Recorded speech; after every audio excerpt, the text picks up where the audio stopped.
Tem um amigo meu que tinha um VHS com algum programa de TV que eu lembro que tinha nos anos 70. A gente não precisa mais conhecer esse cara, basta digitar o nome do artista no YouTube. O mesmo acontece com música. Tanto as pessoas que lidam com isso sem produzir, são as gravadoras, os estúdios, e agora os sites que vendem MP3 ou que disponibilizam MP3 de artistas, quanto os próprios artistas estão tendo que se adaptar a essa nova época. Sobre essa questão de, tipo, será que a música precisa mesmo de um suporte? Se eu pegar só o HD mesmo, ele ocupa o espaço de 6 discos empilhados, né? Ele tem mais capacidade do que, sei lá, meus 3 armários de CD. E às vezes eu olhava ali para minha coleção de discos e falava assim, meu, eu vou ter que carregar isso aqui tudo a vida inteira, sabe? Isso aqui toma espaço na minha casa. Aí eu fiquei meio assim, não, mas por um lado eu não vou ter que comprar mais esses discos, saca? Então não é uma coleção que eu vou continuar com ela para sempre, sabe? Essa coleção que eu tenho até agora é uma coleção que eu fiz com 15 anos, mas eu não vou comprar tanto disco quanto eu já comprei, ou seja, essa coleção não vai dobrar daqui a 20 anos e eu vou ter que pensar onde eu vou colocar essa coleção. Mas por outro lado, todos esses discos que estão ali têm um histórico, têm uma ligação emocional, um valor afetivo que eu dou para eles, aquela coisa de tipo, eu lembro quando quebrou o suportezinho do meio do CD, eu lembro quem me deu esse disco num aniversário. Então, eu acho que essas coisas vão ficando muito mais como uma recordação emocional do que o registro propriamente dito.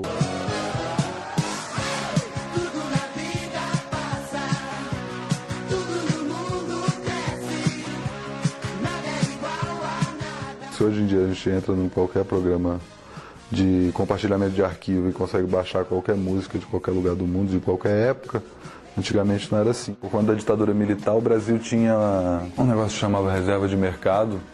Então, para valorizar a indústria nacional, tinha uma série de impostos que a pessoa tinha que pagar se ela quisesse comprar alguma coisa lá de fora. E quem sofreu principalmente com isso foi a indústria dos computadores, né? Isso também afetou a música. Estava procurando uma coisa mais antiga dos Fevers, uma banda que teve uma sobrevida autoral nos anos 80. Os Fevers, nos anos 70, era uma das bandas que regravavam músicas de discos que, se fossem trazidos para o Brasil, tivessem que ser importados, viriam muito caro, ou seja, não compensavam. Então, criou-se, a partir dessa deficiência, criou-se todo um mercado no Brasil de artistas que regravavam músicas de artistas estrangeiros, músicas que não sequer haviam sido lançadas aqui.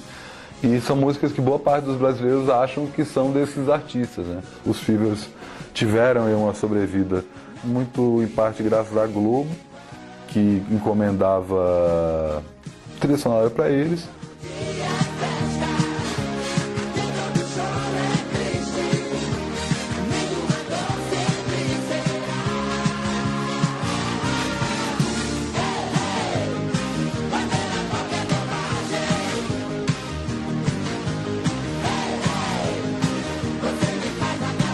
Esse disco é o Beatles Heritage, que é uma coletânea que foi lançada no Brasil no começo dos anos 80. Esse disco, na verdade, era uma das primeiras intenções da banda de criar o que a gente conheceu nos anos 90 como um anthology. Tinha um material que eles gravavam para rádio, show e coisas que ficavam no estúdio que acabaram, o povo da própria EMI conseguiu vender para pirateiro, sem a gravadora saber. E aí tinha essa intenção, desde a época que o John Lennon era vivo, de vamos oficializar essas gravações. As pessoas têm interesse em ouvir isso, então vamos fazer isso. E aí esse disco, que aqui dentro tem essa capa aqui, que é a capa do disco mais caro do mundo, não sei se vocês sabem. Eles tiraram essa foto meio de brincadeira, com uns pedaços de carne, umas bonecas com cabeça cortada e tal. Era meio que uma brincadeira deles, protesto com a guerra do Vietnã, mas não era para ser uma capa de disco. Só que aí na hora que os americanos viram essa capa, pô, parece uma capa legal, e lançaram o Revolver, que é o disco dele de 66, nos Estados Unidos, misturando com algumas outras músicas do Help. Que na hora que os Beatles viram, não, pelo amor de Deus, essa capa não é para capa de disco, eles recolheram, e hoje é um disco que custa $3.000, é o disco mais caro do mundo. A EMI fez esse disco meio para mostrar para os Beatles como seria esse projeto. Esse projeto teve 3 ou 4 nomes antes de se chamar Anthology. Esse disco foi meio que uma amostra do que poderia ser. A EMI brasileira gostou do disco, depois que ficou vendo e lançou no mercado, só que esse disco não era para sair no mercado. Ou seja, é uma raridade. Se você tem esse disco em casa, você tem está de posse de um disco bem... Beatles maníacos estão interessados nele.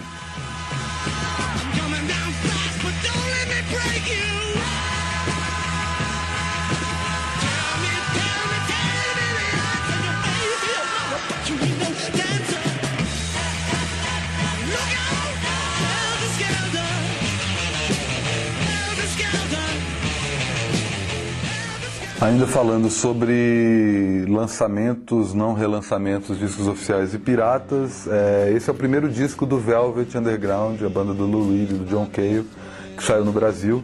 É um disco de 84 e é um disco de raridade. O Velvet gravou 4 discos originais entre 67 e 70 e depois saíram alguns discos com gravações ao vivo, mas havia alguns rumores que eles tinham algumas gravações em estúdios, o que teria sido o terceiro disco deles, só que como o John Cale saiu da banda, eles arquivaram essas gravações e lançaram um outro disco, que é o que a gente conhece hoje como o terceiro disco deles, chamado The Velvet Underground.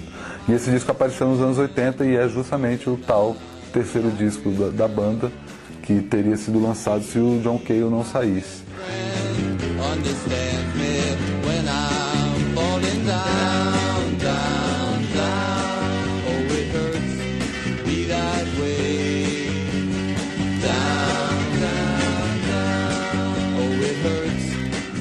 O Chico Anísio é um dos melhores letristas da MPB, mas o fato dele ser humorista não tornou isso mais conhecido.